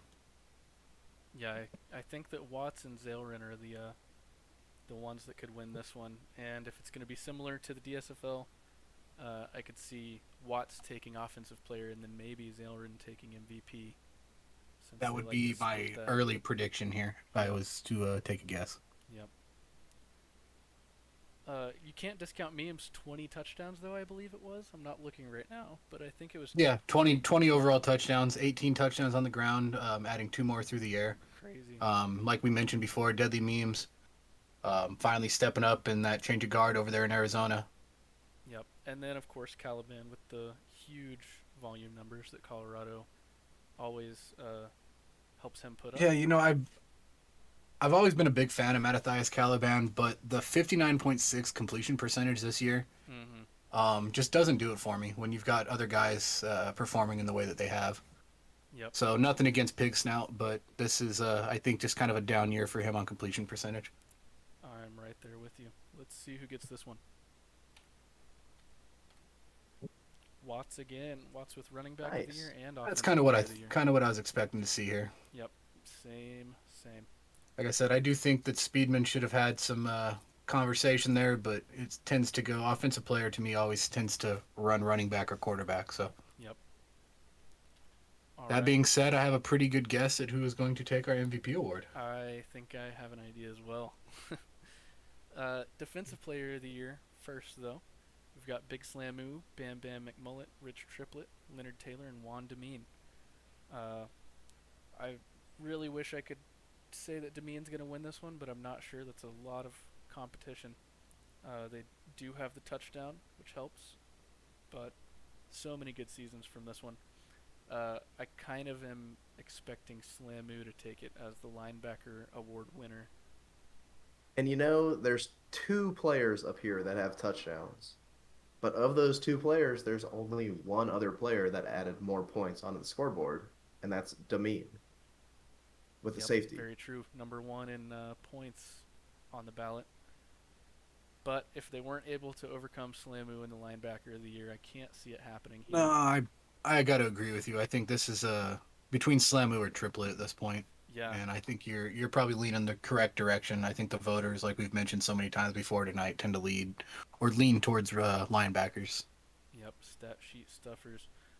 Let's see if Slamu takes this one home as well. And they do. Nice. No surprise there. Not surprised. Very deserving for Moonlight. Congratulations. Right. MDM. This one was tough. I remember voting on this one. Everyone here deserves it. Russ. I'll just read them down. Russ drives the bus. Laser, Katasa, and Pat. Russ, probably on this list because he's really come into his own ever since he became GM of San Jose. He's also taken on all these league jobs. I think he's on the sim team. Always throwing out ideas and in leadership discussion. It just seems like he's everywhere in the league right now. Laser, he similar to Russ, he's just all over the league. Is he still the updater head, or has he moved on from that position? I'm not sure. I think he's moved on. Chat's probably going to correct me here in a couple seconds, but I think Probably. he's moved on. Yeah, but like I said, he's everywhere. He's all over the league. Kotasa, I think he's like the wiki head and maybe the Hall of Fame team, Hall of Fame commissioner. Yep, maybe? he is both of them. Yeah, Kotasa, big. I think he's on the stream team as well. Another guy that's just got a lot of hands in a lot of. I don't remember what that saying is, but he's all over the league as well. And then Pat, he has. I'm sure he's got a team with him, but he's the face of the sim balance team. And So I just want to. Oh, sorry. Go ahead. I didn't mean to cut you off, oh, CC. you're good. With all of the patches and stuff that came out, that him and the team have been working on, I assume that's a big part of why Pat's on this list. And Pat might have been my pick here. I can't remember. Like I said, I had a tough time deciding on this ballot. Yeah, I think for me, it really boils down to Pat and Katasa. The stuff that Pat has done behind the scenes, as far as actually helping make the sim run the way it does for us and be as balanced as it is, I don't think we can really put a value on the type of work that the people like Pat and others that are assisting in that way actually help the league. But then you've got somebody like Katasa who's involved in just about every aspect of this league. From, like you mentioned, the wiki team to being a general manager. He's my co-host on Friday's game day show. He really is just kind of everywhere, and he's super involved in just about everything in the DSFL as far as the GM side, management side goes. So I just think this is probably Kotasa's award to lose here, but Pat is the only other person I think that would give him a real run for his money. Yep. That being said, I could be completely wrong here, and it'll be somebody that I didn't even mention. Yep. I think you could make a case for any of the four of them. So let's go ahead and see who gets this one. It's Laser. There it is. I think he's been, like we said with all of them, they've got a lot of responsibilities, all of them do, and I think Laser's been in that position maybe the longest of any of them on that list. So Laser did want to correct Seb, too. He has not moved on. Oh, see, I told you it was going to happen. Come on, Seb. I don't know where I got that idea from. No, he said he wants you to get it together. Understand that he's still the update head, so you just kind of got to figure it out, Seb. That will literally never happen. I will never get it together. All right, let's move on to the player voted one, most outstanding player. Very similar names. Zoe Watts, Dexter Zailerin, Tug Speedman, Mattathias Caliban, and Big Slamu. Me and Lucid have already kind of made our predictions known for MVP, which I think we're both leaning towards Zailerin, and I think that MOP is probably going to follow suit. That I think we spoke on just about every player that's nominated for this award. Yep. I don't think there's much to say here. Let's see who wins Let's see who takes it home. it. Zalerin. No surprise there. Nice. All right. The big one. The ISFL MVP award. We've got Tug Speedman, Deadly Memes, Dexter Zalerin, Big Slamoo, and Zoe Watts. And Uh, go ahead, Seb. I've been waiting a while for this one. Mm-hmm. No, no. I really think one of the candidates is laser focused on this award. Would you say he's got a cannon for an arm, Seb? I would say he has a Zalerin for an arm. Oh, I come couldn't let on. you have another one. I apologize. If I had the permissions, I'd boot you out of this chat. And that's can why be- you don't have the permission. I can mute him. I have the permissions to mute him, I'm pretty sure. Amazing. Okay, let's see if Zalerin is indeed laser focused on this award enough to win it, or if someone else can steal it. And it is Zalerin. Not a surprise. I think that's, like we talked about with the Offensive Player of the Year award. When that went to Zoe Watts, I think it was pretty clear to me that Zalerin was going to take the MVP. Yep, I agree. That's where my head was at as well. Does that do it for us? Is that the end of the slideshow? It is. All right. This has gone long enough. We've gone for 2 hours. Again, sorry. This is my first stream. Still getting used to this. So, thank you so much to everyone that watched, and thank you so much to you guys for joining me for 2 full hours to talk about all of these awesome players. I had a Congratulations. blast. This is a lot of fun, Wow. and congratulations to everybody. Why is Seb yelling at us? Uh, He came in hot, Seb, to say goodbye. I'm not saying goodbye. I'm saying see you later. Just want to say congratulations to all the award winners in both the ISFL and DSFL. The award show is always fun, so it was awesome to be a part of it. Thanks, CC, for having us on. Appreciate being a part of this. Oh, no problem. Hell Like Lucid said, congrats to everyone, and we will see you guys soon.